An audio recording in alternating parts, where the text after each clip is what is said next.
हम already basics of antibiotics के बारे में बात कर चुके हैं। हम लोग ने देखा था कि phase of dyes and organometallic compounds में सब यहाँ पर शुरुआत, बहुत बड़ी शुरुआत की थी। वो शुरुआत एल्ड्रिच ने की थी, जिसने ये वर्ड दिया था, word chemotherapy. The word chemotherapy is given by the scientist Aldrich. इसने पहली बार हमें बताया डाइस का यूज किया जा सकता है अगेंस्ट माइक्रोब। इसके बड़ा जो डेवलपमेंट हुआ वो हुआ डोमेक के कारण, जिस कारण उनको नोबेल प्राइज भी दिया गया। डोमेक ने हमें बताया प्रोंटोसिल रेड डाई का यूज किया जा सकता है और उससे डेवलपमेंट हुआ, उससे निकल के एक कैटेगरी, उस कैटेगरी को हम बोलते हैं सल्फोनामाइड्स। लेकिन अगर इसमें हम सबसे बड़ा जो कंट्रीब्यूशन माने तो कंट्रीब्यूशन माना जाता है अलेक्जेंडर फ्लेमिंग का। अलेक्जेंडर फ्लेमिंग ने हमें पहली बार बताया कि माइक्रोब से ही कुछ ऐसा हमें मिल सकता है। अलेक्जेंडर फ्लेमिंग ने हमें बताया माइक्रोब से ही कुछ ऐसा मिल सकता है जो माइक्रोब्स के अगेंस्ट ही यूज किया जा सकता है। बिल्कुल हम बात कर रहे हैं यहाँ पर पेनिसिलिन की बात कर रहे हैं यहाँ पे। अलेक्जेंडर फ्लेमिंग ने हमें पेनिसिलिन के बारे में बताया और चेन एंड फ्लोरे जो दो साइंटिस्ट थे उन्होंने इसको पेनिसिलिन को प्यूरिफाई किया और पेनिसिलिन पहला जो ड्रग था उस कैटेगरी का ड्रग था। आगे वो कैटेगरी आगे जाके और डेवलप हो गई। उस कैटेगरी का नाम हम सभी को पता है, उस कैटेगरी का नाम है बीटा लैक्टाम एंटीबायोटिक्स।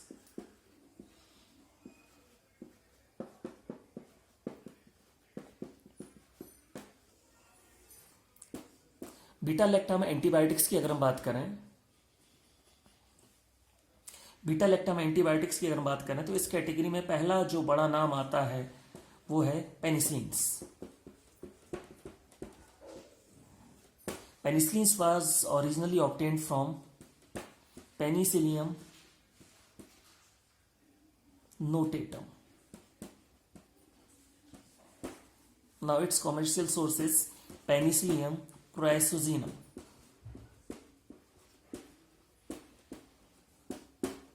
हम सभी को बताया कि अलेक्जेंडर फ्लेमिंग ने इसकी शुरुआत की। अलेक्जेंडर फ्लेमिंग ने हमें बताया पेनिसिलिन्स के बारे में। चेन एंड फ्लोरे ने इसको प्यूरिफाई किया, इसको इस लायक बनाया है कि हम पेनिसिलिन्स का यूज कर सकें। जो अगर हम पेनिसिलिन्स की फार्माकोलॉजी को समझना चाहते हैं तो सबसे पहले हमें यहाँ पर देखना पड़ेगा basic structure of penicillin. Basic structure अगर पेनिसिलिन का अगर हम देखें RCONH,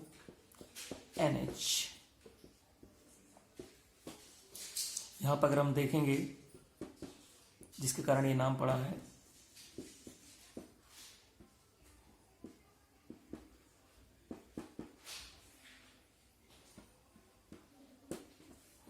यहाँ पर जो रिंग है, ये जो रिंग है आपकी, ये जो थायजोलिडीन न्यूक्लियस है, ये आपका बीटा लैक्टाम न्यूक्लियस है, जिसके कारण इसका नाम बीटा लैक्टाम एंटीबायोटिक पड़ा।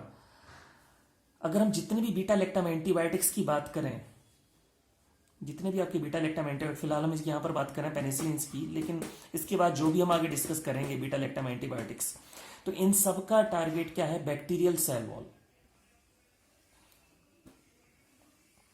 ये बैक्टीरियल सेल वॉल की सिंथेसिस को इनहिबिट कर देते हैं। बैक्टीरियल सेल वॉल की सिंथेसिस को इनहिबिट करेंगे तो जो बैक्टीरिया होगा it will be cell wall deficient bacteria, जिसको हम बोलते हैं CWD bacteria. Cell wall deficient bacteria produce होगा और cell wall deficient bacteria produce होगा, सेल वॉल डेफिशिएंट जो बैक्टीरिया प्रोड्यूस होगा, ये बैक्टीरिया अंदर से हाइपर ऑस्मोटिक होगा। हाइपर ऑस्मोटिक होगा, ये स्वेल हो जाएगा, मीडियम में स्वेल हो जाएगा and finally it will be burst. तो पेनिसिलिन का टारगेट क्या है? बैक्टीरियल सेल वॉल की सिंथेसिस को इनहिबिट करना। मतलब जो बैक्टीरिया प्रोड्यूस होगा ये होगा cell wall deficient bacteria. Cell wall deficient bacteria hyper osmotic होता है, हाइपर ऑस्मोटिक होगा, ये स्वेल होगा और स्वेल होने के बाद फाइनली क्या हो जाएगा? ये बस्ट हो जाएगा। ये स्वेल होगा, स्वेल होने के बाद क्या हो जाएगा? बस्ट हो जाएगा। इसलिए बोला जाता है जितने भी आपके बीटा लैक्टाम एंटीबायोटिक्स हैं दे आर बैक्टीरिसाइडल।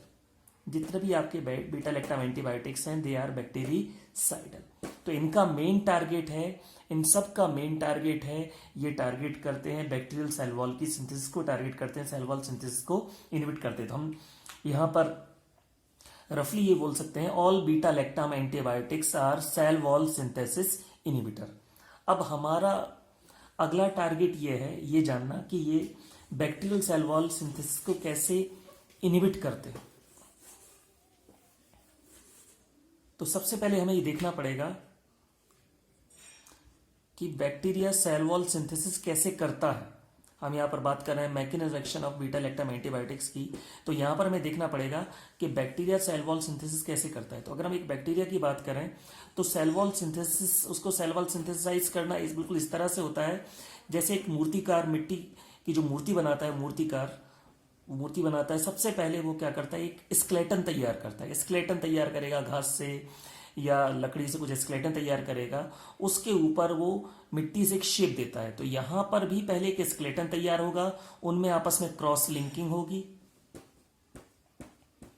और क्रॉस लिंकिंग के बाद ही सेल वॉल सिंथेसिस हो पाती है। तो बीटा लैक्टम एंटीबायोटिक्स का जो मेन टारगेट रहता है वो सेल जो क्रॉस लिंकिंग होती है, क्रॉस लिंकिंग वाले स्टेप को टारगेट करते हैं।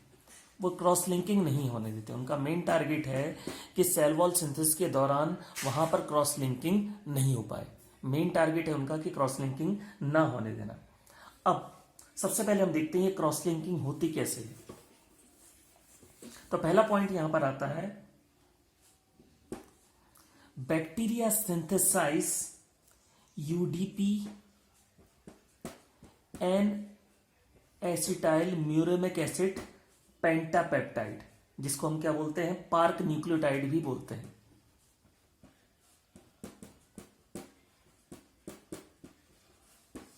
And N acetyl glucosamine, N acetyl glucosamine, short form हम इसे बोलते हैं नाम और नाग।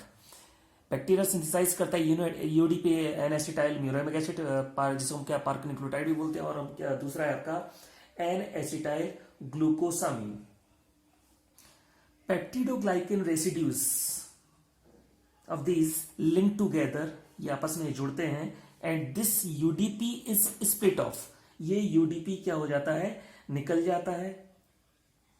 और यहां पर फाइनल स्टेप में क्लीवेज होती है, क्लीवेज होता है यहां पे टर्मिनल डी एलानिन का। टर्मिनल डी एलानिन का क्लीवेज जब तक नहीं होगा, टर्मिनल डी एलानिन का क्लीवेज जब तक नहीं होगा तब तक क्रॉस लिंकिंग यहां पर नहीं हो पाएगी। तो ये बहुत इंपॉर्टेंट स्टेप ये माना जाता है कि टर्मिनल डी एलानिन के जब तक क्लीवेज नहीं होगा तब तक यहां पर क्रॉस लिंकिंग नहीं हो पाएगी। अगर हम इसको इस तरह से देखें तो इस तरह से देख सकते हैं कि अगर ये आपस में दोनों जुड़ना चाहते हैं तो बीच का ये जो पार्ट है, अगर ये दोनों पेन को आपस में हम क्रॉस लिंक करवाना चाहते हैं तो इसको बीच को हटना जरूरी, इसको हटना जरूरी। तो मान लो अगर ये डी एलानिन है, इसको हम हटाएंगे तभी आपस में इनकी क्रॉस लिंकिंग हो पाएगी। तो बहुत इंपॉर्टेंट स्टेप माना जाता है cleavage of terminal D alanine. जब ये डी एलानिन यहां से निकलेगा, इसका क्लीवेज होगा, टर्मिनल डी एलानिन का क्लीवेज होगा, तब आपस में इनकी क्रॉस लिंकिंग यहां पर हो पाएगी। तो इस डी एलानिन के क्लीवेज को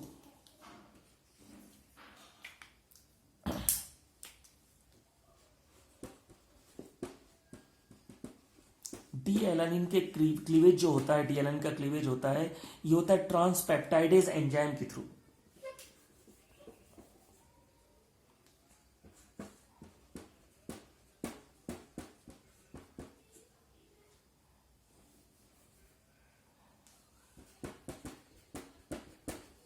जो ट्रांसपेप्टाइडेज एंजाइम है ये टर्मिनल डी एलानिन के क्लीवेज के लिए रिस्पॉन्सिबल होता है। तो ट्रांसपेप्टाइडेज एंजाइम डी एलानिन के क्लीवेज करवाता है, डी एलानिन का क्लीवेज करवाता है, तभी आपस में क्रॉस लिंकिंग हो पाएगी। और जब क्रॉस लिंकिंग होगी तभी बैक्टीरियल सेल वॉल की सिंथेसिस हो पाएगी। तो हमारे जो बीटा लैक्टम एंटीबायोटिक्स हैं उनका टारगेट रहता है वो ट्रांसपेप्टाइडेज एंजाइम को इनिबिट कर देते हैं।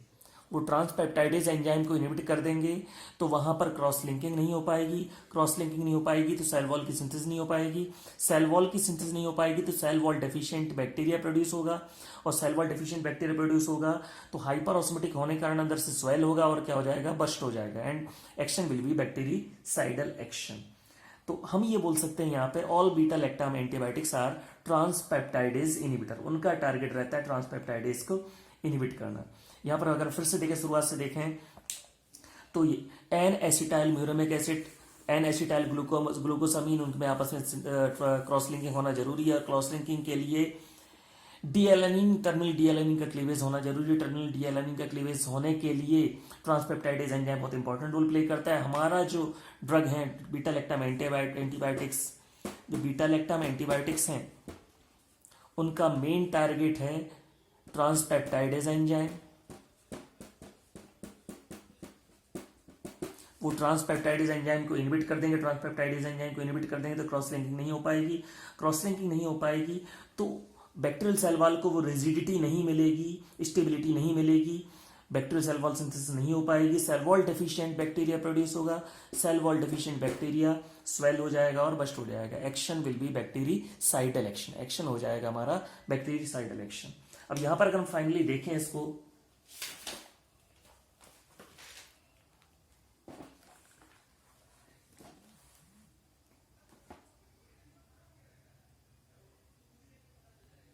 अगर हम इसका इस तरह से देखें, ये है नाम नाग, ये आपस में क्रॉस लिंकिंग करने वाले हैं। यहां पर क्रॉस लिंकिंग के लिए, यहां पर आप देखेंगे क्रॉस लिंकिंग के लिए बहुत इंपॉर्टेंट है इस टर्मिनल डी एलानिन का क्लीवेज होना है, टर्मिनल डी एलानिन का यहां पर निकलना। जब तक ये डी एलानिन नहीं निकलेगा तब तक ये आपस में क्रॉस लिंकिंग नहीं कर पाएंगे। तो इनको क्रॉस लिंकिंग ना हो पाए यहाँ पे, क्रॉस लिंकिंग ना हो पाए यहाँ पे, तो यहाँ पे जो बीटा लैक्टम एंटीबायोटिक्स हैं ये ट्रांसपेप्टाइडेज एंजाइम को इनहिबिट कर देंगे, ट्रांसपेप्टाइड एंजाइम को इनहिबिट कर देंगे, टर्मिनल डीएनए नहीं निकल पाएगा, क्रॉस लिंकिंग नहीं हो पाएगी, सेल वॉल डेफिशिएंट बैक्टीरिया यहाँ पर प्रोड्यूस होगा। मतलब अगर हम यहाँ सिंपल सा एग्जांपल अगर हम यहाँ पे लें,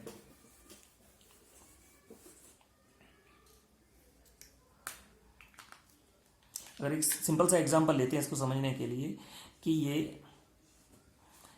एक पार्ट ये जो आपका एक पार्ट है ये किसी दूसरे से क्रॉस लिंकिंग करना चाहता है, लेकिन आपस में क्रॉस लिंकिंग जब तक नहीं हो पा रही जब तक कि बीच में ये डी एलानिन प्रेजेंट है, और डी एलानिन को हटाने का काम कर रहा है ट्रांसपेप्टाइडेज एंजाइम। ट्रांसपेप्टाइडेज एंजाइम इसको हटाएगा, ये आपस में क्रॉस लिंकिंग कर पाएंगे, आपस में क्रॉस लिंकिंग कर पाएंगे, तभी सेल वॉल सिंथेसिस हो पाएगी, और सेल वॉल सिंथेसिस हो पाएगी तभी वहां पर जो बैक्टीरिया है वो सर्वाइव कर पाएगा। हमारे बीटा लैक्टम एंटीबायोटिक्स इस ट्रांसपेप्टाइडेज एंजाइम को इनहिबिट कर देंगे। यहां पर हम ये मान सकते हैं, एक एग्जांपल अगर हम लेते हैं, रफली एक एग्जांपल अगर हम लें कि ये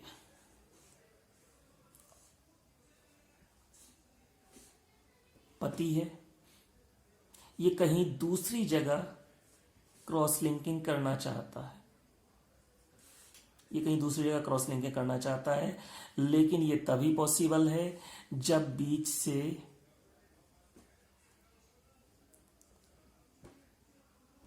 उसकी पत्नी उसे छोड़ दे। और इसको अलग करने के लिए ये जब तक ये अलग नहीं होगी तब तक क्रॉस लिंकिंग यहां पे नहीं हो पाएगी। तो हम किसी को भेजेंगे कि वो इतनी बुराई करे कि पत्नी इसको छोड़ दे, आपस में क्रॉस लिंकिंग हो पाए। लेकिन यहां हम उल्टा कर रहे हैं, हम क्रॉस लिंकिंग को रोकना चाहते हैं, तो हम चाहते हैं यहाँ पे बने रहे, तो आपस में क्रॉस लिंकिंग यहाँ पे नहीं हो पाएगी। तो बहुत इंपॉर्टेंट है, हमारे जितने भी बीटा लैक्टम एंटीबायोटिक्स हैं दे आर ट्रांसपेप्टाइडेज इनहिबिटर। सारे बीटा लैक्टम एंटीबायोटिक्स हैं वो है हमारे ट्रांसपेप्टाइडेज इनहिबिटर। वीडियो के नेक्स्ट पार्ट में हम देखेंगे कि ये जो आपकी रिंग है कौन सी इसकी प्रॉपर्टी है जिसके कारण ये इफेक्ट शो करते हैं। जो आपका बेसिक आपके पेनिसिलिन्स हैं इनका एक्शन जो है उसके लिए क्या बेसिक प्रॉपर्टीज होना जरूरी है, इसी के आधार पे इनका क्लासिफिकेशन यहां पर तैयार किया गया है।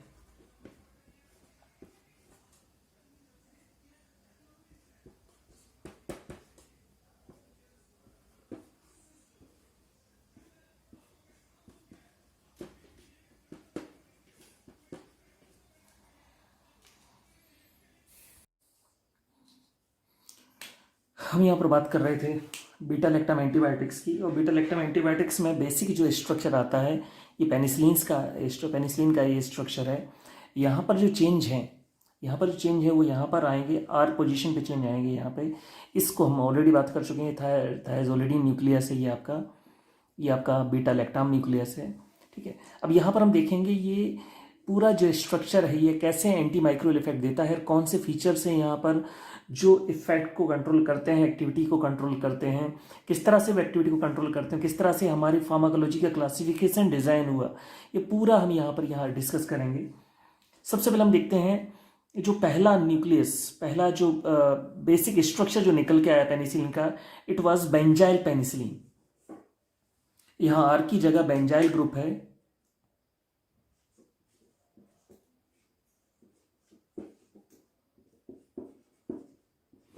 It is benzyl penicillin.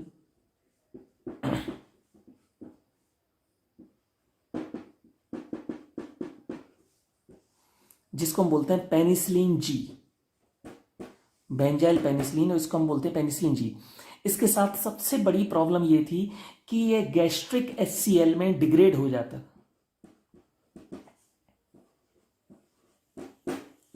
Gastric HCl में डिग्रेड हो जाएगा, मतलब जब भी हम इसको ओरली देंगे तो यहाँ प्रॉब्लम आएगी। ओरली देने में इसको बहुत बड़ी प्रॉब्लम है कि जैसे आप ओरली देंगे ये गैस्ट्रिक HCl की प्रेजेंस में क्या शो करेगा, डिग्रेडेशन शो करेगा, मतलब ओरली देना इसको बहुत मुश्किल है। इसके बारे में जब साइंटिस्ट ने इसको स्टडी किया तो उन्होंने देखा बेसिकली यहाँ पर जो कार्बोनिल ग्रुप है, ये जो कार्बोनिल ग्रुप है, ये कार्बोनिल ग्रुप की जो इसका नेचर है, अगर हम देखें कि यहाँ पर अगर हम इस साइड चेन में अगर हम यहाँ पर कोई इलेक्ट्रोनेगेटिव एटम अटैच कर दें, इस साइड चेन में अगर हम कोई भी इलेक्ट्रोनेगेटिव एटम अटैच कर दें जो कार्बन के कंपैरिजन में इलेक्ट्रोनेगेटिव हो, अगर हम इस इलेक्ट्रोनेगेटिव एटम यहाँ पे अटैच कर दें तो ये इस कार्बोनिल ग्रुप से दूर ले जाएगा इलेक्ट्रॉन को, इससे दूर ले जाएगा इलेक्ट्रॉन को, तो इस कार्बोनिल ग्रुप की न्यूक्लियोफिलिसिटी को कम कर देगा, और इसकी न्यूक्लियोफिलिसिटी जैसे ही कम होगी तो इसका एसिड डिग्रेडेशन भी कम हो जाएगा। एसिड डिग्रेडेशन कम हो जाएगा मतलब ये गैस्ट्रिक HCl की प्रेजेंस में डिग्रेड नहीं होगा। गैस्ट्रिक HCl की प्रेजेंस में ये डिग्रेड नहीं होगा, मतलब अब इसको ओरली दिया जा सकता है। और इसी को ध्यान में रखते हुए उन्होंने पहला यहाँ पर बड़ा चेंज किया, और ये चेंज था यहाँ पर एक इलेक्ट्रोनेगेटिव एटम उन्होंने अटैच कर दिया, और ये इलेक्ट्रोनेगेटिव एटम था यहाँ पर ऑक्सीजन।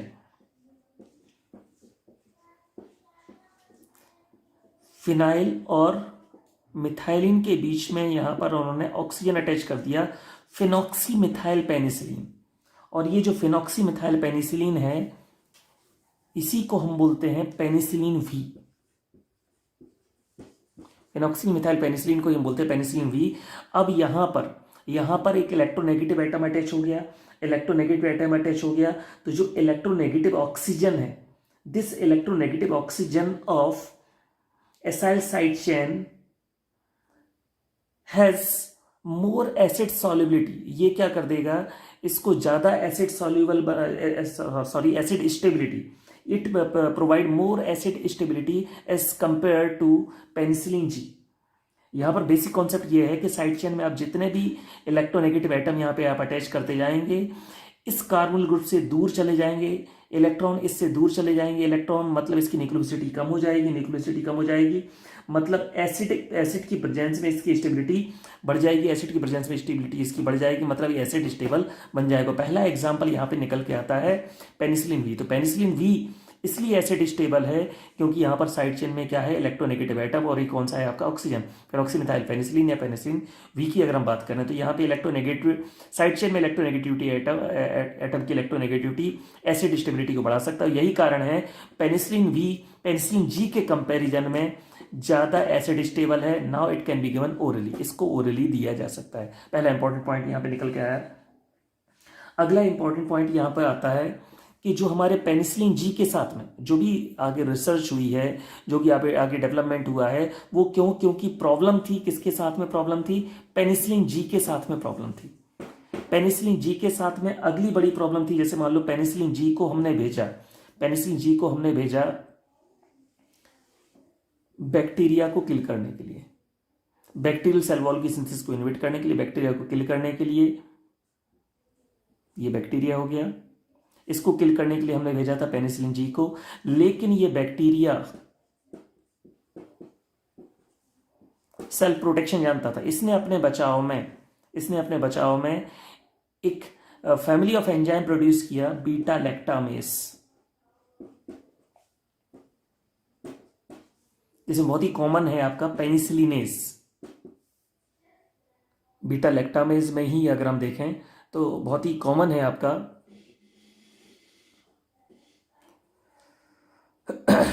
पेनिसिलिनेस।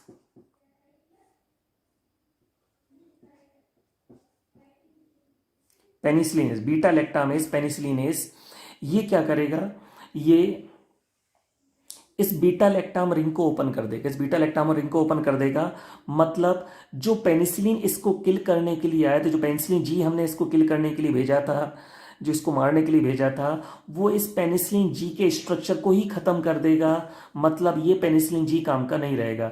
तो ये जो आपका बैक्टीरिया है ये ड्रग डिस्ट्रॉइंग एक्शन शो करता है, ड्रग डिस्ट्रॉइंग एक्शन शो करता है, खुद ऐसे एंजाइम को रिलीज करता है जो स्ट्रक्चर को ही खत्म कर देता है। यहां पर बीटा लैक्टामेज कैटेगरी में हम किसकी बात कर रहे हैं, पेनिसिलिनेस की बात कर रहे हैं। तो पेनिसिलिनेस पेनिसिलिन जी की रिंग को, इस न्यूक्लियस को ओपन कर देगा और पेनिसिलिन जी जो आपका है पेनिसिलिन जी को क्या कर देगा, खत्म कर देगा। तो यहाँ सबसे बड़ी प्रॉब्लम ये बीटा लैक्टामेज कैटेगरी का एंजाइम है, पेनिसिलिन एंजाइम जो इसको खत्म कर देगा। तो ये अपना बचाव करना जानता है, ये बैक्टीरिया अपना खुद का प्रोटेक्शन, सेल्फ प्रोटेक्शन जानता है। तो यहाँ बड़ी प्रॉब्लम हमारे लिए कौन सा है, पेनिसिलिनेज एंजाइम। अब इसके बारे में आगे जब रिसर्च की गई, यहाँ पे सब जगह बेसिक जो आपका स्ट्रक्चर है, बार बार हम बात करेंगे बेसिक स्ट्रक्चर की बात करेंगे। बेसिक स्ट्रक्चर हमेशा पेनिसिलिन जी ही रहेगा, जो पहला खोजा गया आपका पेनिसिलिन जी। अब इसमें हम ये कर सकते हैं कि ये जो आपका ये जो पार्ट है, या वाला आरसीओ वाला पार्ट है, यहां पर हम जितनी ज़्यादा बल्कीनेस बढ़ाएंगे, जितनी ज़्यादा हम बल्कीनेस बढ़ाएंगे, वहां पर एक स्टेरिक सील्ड प्रोड्यूस होगा। ये स्टेरिक सील्ड जो रहेगा, ये स्टेरिक सील्ड जो रहेगा वो बचाव करेगा बीटा लैक्टाम न्यूक्लियस का। किससे बचाव करेगा, बीटा लैक्टामेज से। फिलहाल हम बात कर रहे हैं किससे बचाव करेगा, पेनिसिलिनेस से बचाव करेगा, पेनिसिलिनेस से प्रोटेक्शन करेगा। तो पेनिसिलिनेस के अगेंस्ट स्टेरिक शील्ड प्रोवाइड करेगा। कौन स्टेरिक शील्ड प्रोवाइड करेगा, यहां पर जो बल्कीनेस हम प्रोड्यूस करेंगे, इस पार्ट में जितनी ज्यादा बल्कीनेस होगी उतनी ज्यादा स्टेरिक शील्ड होगी, और जितनी ज्यादा स्टेरिक शील्ड रहेगी उतना ज्यादा बीटा लैक्टामेज के अगेंस्ट, पेनिसिलिनेस के अगेंस्ट ये ड्रग स्टेबिलिटी शो करेगा। तो अगर हम इस स्ट्रक्चर को अगर हम पेनिसिलिनेस के अगेंस्ट रेजिस्टेंट बनाना चाहते हैं तो यहां पर बल्कीनेस बढ़ानी पड़ेगी। और यहां पे बड़े ही कॉमन एग्जांपल आते हैं, वो एग्जांपल है आपका मेथिसिलिन। मेथिसिलिन में यहाँ पर मेथॉक्सी ग्रुप लग जाएंगे, मेथॉक्सी ग्रुप लग जाएंगे, बल्कीनेस बढ़ जाएगी, बल्कीनेस बढ़ जाएगी। और बल्कीनेस बढ़ने से ये फायदा होगा कि स्टेरिक शील्ड प्रोड्यूस होगी, स्टेरिक शील्ड प्रोवाइड करेगा, तो पेनिसिलिन के अगेंस्ट रेजिस्टेंस डेवलप कर लेगा। अगला एग्जाम्पल यहाँ पर मेथिसिलिन के साथ साथ अगला एक और एग्जाम्पल हम यहाँ पे ले सकते हैं, नेफेसिलिन।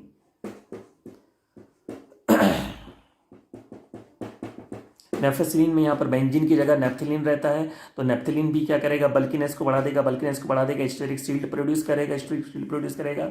मतलब पेनिसिलिनेज एंजाइम के अगेंस्ट रेजिस्टेंस यहाँ पर डेवलप हो जाएगा।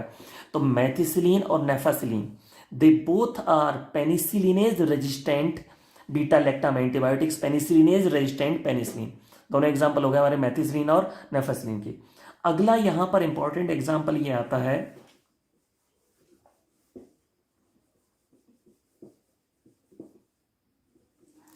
अगर हम इस साइड चेन में आइसोक्साजोल न्यूक्लियस अगर हम यहां पे लगा दें, अगर हम यहां पर आइसोक्साजोल न्यूक्लियस लगा दें साइड चेन में, तो यहां सबसे बड़ा फायदा ये रहेगा आइसोक्साजोल न्यूक्लियस लगाने से।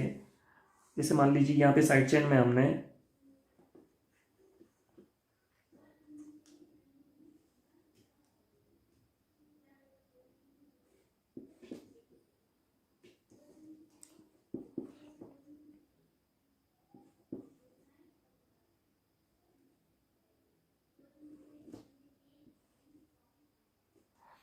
ये न्यूक्लियस लगा दिया, हमने आइसोक्साजोल न्यूक्लियस लगा दिया।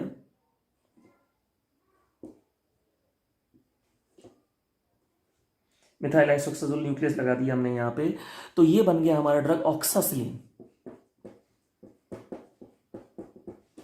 अब ऑक्सासिलिन का पहला बड़ा फायदा, ऑक्सासिलिन का पहला बड़ा फायदा यह है कि स्टेरिक शील्ड प्रोवाइड कर रहा है, स्टेरिक शील्ड प्रोवाइड कर रहा है।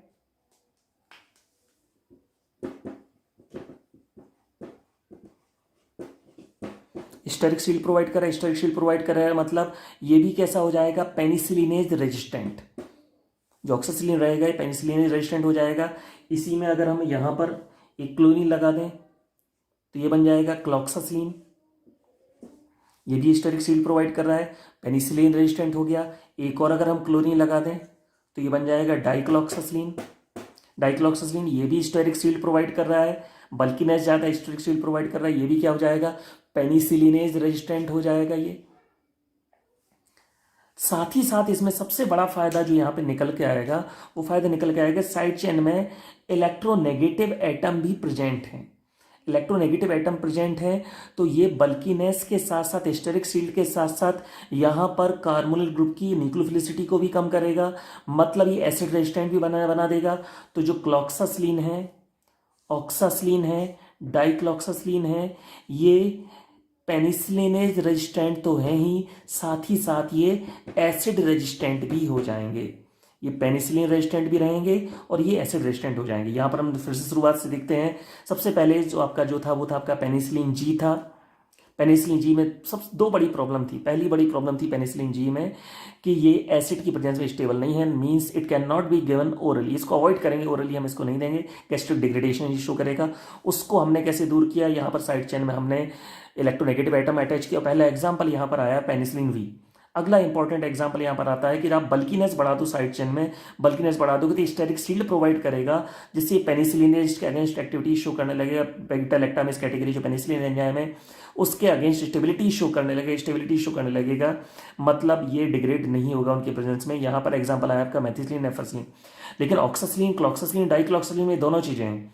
साइड चेन में इलेक्ट्रोनेगेटिव एटम भी यहाँ प्रेजेंट है और साथ ही साथ ये बल्कीनेस भी प्रोवाइड कर रहा है, तो ये एसिड रेजिस्टेंस भी रहेगा और पेनिसिलिन रेजिस्टेंट एक्टिविटी भी शो करेगा।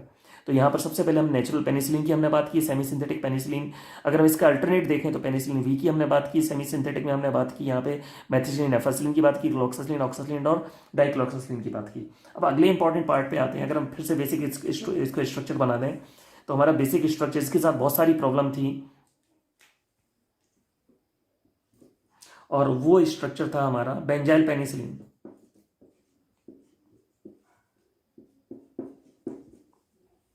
वो स्ट्रक्चर था हमारा बेंजाइल पेनिसिलिन। बेंजाइल पेनिसिलिन के साथ में बहुत सारी प्रॉब्लम थी। एक और प्रॉब्लम थी बेंजाइल पेनिसिलिन के साथ में, ये केवल ग्राम पॉजिटिव बैक्टीरिया के अगेंस्ट एक्टिविटी शो करता था। ये केवल ग्राम पॉजिटिव बैक्टीरिया के अगेंस्ट एक्टिविटी शो करता था आपका बेंजाइल पेनिसिलिन। ये ग्राम नेगेटिव बैक्टीरिया के अगेंस्ट एक्टिविटी शो नहीं करता है। अब ये ग्राम नेगेटिव बैक्टीरिया के अगेंस्ट एक्टिविटी शो क्यों नहीं कर रहा है, इसके बारे में सबसे बड़ा पॉइंट यहाँ पर निकल के आता है कि अगर साइड चेन में यहाँ पर हाइड्रोफोबिसिटी ज़्यादा है, अगर हाइड्रोफोबिसिटी ज़्यादा है तो ये केवल ग्राम पॉजिटिव बैक्टीरिया के अगेंस्ट एक्टिविटी शो करेगा। अगर हम किसी भी तरीके से या हाइड्रोफिलिसिटी बढ़ा दें तो ये हाइड्रोफिलिसिटी भी इसको मिल जाएगी, तो ये इसकी एफिनिटी, इसकी एक्टिविटी ग्राम नेगेटिव बैक्टीरिया के अगेंस्ट भी बढ़ जाएगी। तो सिंपल सा कॉन्सेप्ट है, यहाँ पर जितनी ज़्यादा हाइड्रोफोबिसिटी रहेगी उतना ज़्यादा ये ग्राम पॉजिटिव बैक्टीरिया के अगेंस्ट एक्टिविटी शो करेगा। अगर हम यहाँ पर हाइड्रोफिलिसिटी यहाँ पर इसको प्रोवाइड कर दें, हाइड्रोफिलिसिटी प्रोवाइड कर दें तो ग्राम नेगेटिव बैक्टीरिया के अगेंस्ट भी इसकी एक्टिविटी बढ़ जाएगी। और यहाँ पर सबसे बढ़िया जो एग्जाम्पल आता है कि साइड चेन में हम हाइड्रोफिलिसिटी बढ़ाते हैं। हाइड्रोफिलिसिटी बढ़ाने के लिए सबसे बढ़िया एग्जाम्पल आता है कि यहाँ साइड चेन में हमने अमीनो ग्रुप जोड़ दिया, साइड चेन में अमीनो ग्रुप जोड़ दिया जिसका नाम हो जाएगा एम्पिसिलिन। और एम्पिसिलिन दोनों के अगेंस्ट एक्टिविटी शो करेगा। आप पॉजिटिव के अगेंस्ट भी एक्टिविटी शो करेगा और ग्राम नेगेटिव अगेंस्ट भी एक्टिविटी शो करेगा। यहाँ हम हाइड्रोक्सी ग्रुप जोड़ दें तो ये बन जाएगा अमोक्सिसिलिन। ये भी आपका पॉजिटिव और नेगेटिव दोनों के अगेंस्ट एक्टिविटी शो करेगा। यहाँ पर अगर हम कार्बोक्सिलिक एसिड ग्रुप जोड़ दें तो ये बन जाएगा कार्बेनिसिलिन। कार्बेनिसिलिन बन जाएगा और कार्बेनिसिलिन बन जाएगा ये भी आपका ग्राम पॉजिटिव और ग्राम नेगेटिव दोनों के अगेंस्ट एक्टिविटी शो करेगा, क्योंकि ये भी हाइड्रोफिलिसिटी प्रोवाइड कर रहा है। इसी अगला एग्जांपल ले सकते हैं हम, टिकारसिलीन हो जाएगा। एक और चीज यहां पर की जा सकती है, हम कुछ ऐसा चेंज यहां पर करें, NaCON, मतलब साइड चेन में यूरिया लाइक साइड चेन हो, जिसे हम बोलते हैं यूरिडोपेनिसिलिन। अगर यूरिया लाइक साइड चेन हमने प्रोवाइड कर दी इसमें, तो यहां पर भी हाइड्रोफिलिसिटी बढ़ जाएगी और ग्राम पॉजिटिव ग्राम नेगेटिव दोनों के अगेंस्ट एक्टिविटी ये शो करने लगेगा। यहां पर वेल नोन एग्जांपल है आपका पाइप्रासिलीन है, मेजलोसिलीन है।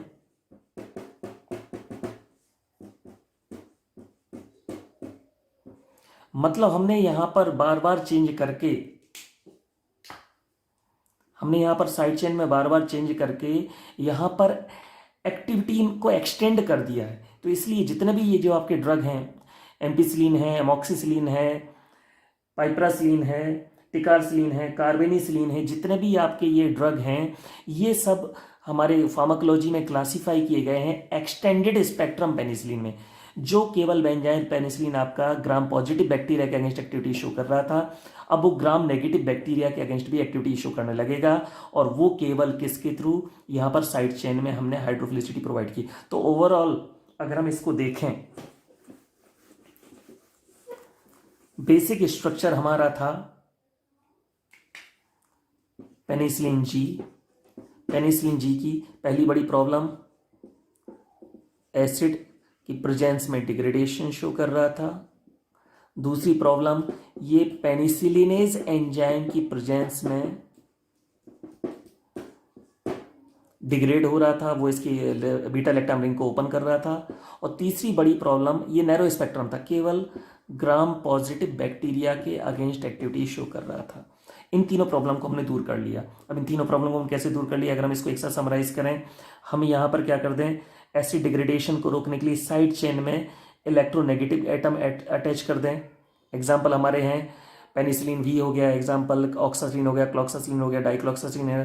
पेनिसिलिनेज के अगेंस्ट स्टेबल बनाने के लिए हम स्टेरिक शील्ड प्रोवाइड कर दें, साइड चेन में बल्कीनेस प्रोवाइड कर दें। इसके एग्जांपल नेफासिलिन हो गया, मेथिसिलिन हो गया। और अगर ये दोनों चाहते हैं तो हम साइड चेन को बल्कि भी बनाएंगे, और साथ ही साथ साइड चेन को बल्कि बनाएंगे, साथ ही साथ वहाँ पे इलेक्ट्रोनेगेटिव एटम, और यहाँ पर एग्जांपल हो जाएगा ऑक्सासिलिन, क्लॉक्सासिलिन, डाइक्लॉक्सासिलिन। अगर हम ग्राम पॉजिटिव के साथ साथ ग्राम नेगेटिव के अगेंस्ट भी एक्टिविटी शो करना चाहते हैं, तो हमें साइड चेन में थोड़ी सी हाइड्रोफिलिसिटी प्रोवाइड करनी पड़ेगी, और यहाँ पर एग्जांपल हो जाएगा एमॉक्सिसिलिन, कार्बेनिसिलिन, टिकारसिलिन और यूरिडोपेनिसिलिन, ये सारे के सारे। तो इसी के अकॉर्डिंग यहाँ पर इसका क्लासिफिकेशन भी डिजाइन किया गया है, जिसको आप अपनी केडीटी में देख सकते हैं, बुक में आप देख सकते हैं उस क्लासिफिकेशन को। थोड़ा सा हम यहाँ पर देखते हैं कि क्लासिफिकेशन किस आधार पर डिजाइन किया है।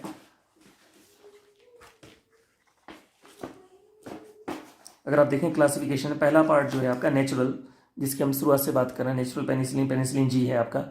ये एसिड लेवल होता है, एसिड की प्रेजेंस पे डिग्रेड हो जाता है। बाकी जो बनाए गए इसी के अकॉर्डिंग बनाए गए, जैसे हम देखेंगे acid resistant alternative to penicillin G, phenoxymethyl penicillin. इसका बेसिक हम दे चुके हैं कि जितना हम साइड चेन में इलेक्ट्रोनेगेटिविटी बढ़ाएंगे, साइड चेन में इलेक्ट्रोनेगेटिविटी बढ़ाएंगे, उतनी ज़्यादा ये कार्बन की न्यूक्लियोफिलिसिटी को कम कर देगा और एसिड की प्रेजेंस में स्टेबिलिटी को बढ़ा देगा। पेनिसिलिन रेजिस्टेंट, उसके लिए हमने बल्कीनेस को बढ़ाया, मेथिसिलिन हो गया। लेकिन साथ ही साथ अगर हमने साइड चेन में इलेक्ट्रोनेगेटिव एटम भी अटैच कर दिया, ऑक्सासिलिन, डाइक्लॉक्सासिलिन, तो वो दोनों काम करेंगे आपके oxacillin penicillin resistant as well as acid resistant. इसके साथ में अगर हम देखेंगे एक्सटेंडेड स्पेक्ट्रम पेनिसिलिन में साइड चेन में अमीनो ग्रुप लगा, तो अमीनो ग्रुप वाले की पहचान क्या है, सबके नाम में आम लगा होगा, आम से याद रखना। एमिनो पेनिसिलिन, एम्पिसिलिन, बेकाम्पिसिलिन एक प्रोड्रग है, और एमॉक्सिसिलिन। कार्बोक्सी पेनिसिलिन में कार्बेनिसिलिन, टिकारसिलिन। कार्बोक्सी पेनिसिलिन की पहचान है, सबके नाम में कार लगी होगी, कार। और यूरिडोपेनिसिलिन में पाइपरासिलिन और मेजिलिसिलिन। ये सब के सब साइड चेन में हाइड्रोफिलिसिटी प्रोवाइड करते हैं। हाइड्रोफिलिसिटी प्रोवाइड करने से फायदा ये रहता है कि आपका जो ड्रग रहता है वो gram negative against activity show करने लगता है, इसलिए इनको एक्सटेंडेड स्पेक्ट्रम में रखा गया है। अब इनके बचाव के लिए साथ में भी कुछ ड्रग दिए जाते हैं जो खुद खत्म हो जाते हैं, मेन ड्रग का प्रोटेक्शन करते हैं। उन ड्रग को हम बोलते हैं बीटा लैक्टामेज इनहिबिटर्स। इनमें आता है सल्वेक्टम, क्लेवुलेनिक एसिड और टैजुबेक्टम। ये बीटा लैक्टामेज एंजाइम जो ड्रग को डिस्ट्रॉय कर रहा था, ये उनके अगेंस्ट काम करेंगे। इसके बारे में कुछ इंडिविजुअल ड्रग की डिटेल हम नेक्स्ट वीडियो में देखेंगे।